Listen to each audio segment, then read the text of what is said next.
एक बार की बात है, भारत के एक छोटे से गांव में एक किसान रहता था। एक दिन जब वह अपने खेतों में काम कर रहा था, वह एक सांप से टकरा गया जो घायल था और चलने में असमर्थ था। सांप के लिए दया महसूस करते हुए किसान ने इसे घर ले जाने का तय किया, क्योंकि उसे लगा कि सांप की स्वास्थ्य ठीक नहीं है, इसलिए इसे ठीक से देखभाल करना सही रहेगा। जब तक वह पूरी तरह से ठीक नहीं हो गया, उसने सांप की देखभाल की, उसे खाना खिलाया और उसके घावों की देखभाल की। लेकिन जैसे जैसे दिन बीतते गए, किसान ने ये नोटिस करना शुरू किया कि सांप की आंखों में एक दुष्ट नजर है।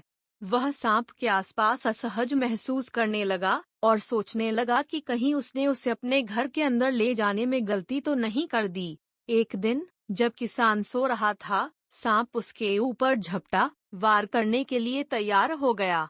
लेकिन जैसे ही उसने अपना सिर उठाया, किसान को लगा कि वो अब उसे काटने वाला है। अब उस किसान ने उसे गर्दन से पकड़ लिया और अपने घर से बाहर फेंक दिया। जैसे ही सांप रेंगता हुआ दूर चला गया, वह किसान की ओर मुड़ा और बोला, मैं सांप हो सकता हूँ, लेकिन मैं कृतज्ञ नहीं हूँ। तुमने मेरी जान बचाई और इसके लिए मैं हमेशा तुम्हारा ऋणी रहूंगा। किसान को एहसास हुआ कि सांप के रूप के आधार पर उसका अनुमान लगाना गलत था।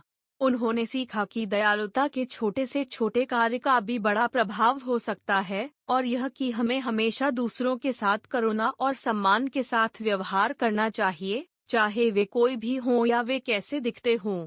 सीख इस कहानी से हमें ये सीख मिलती है कि किसी को उसके आकार से पहचानना गलत है। कोई दिखने में भले ही खतरनाक हो, लेकिन ये जरूरी नहीं कि उसका व्यवहार भी उतना ही खतरनाक हो।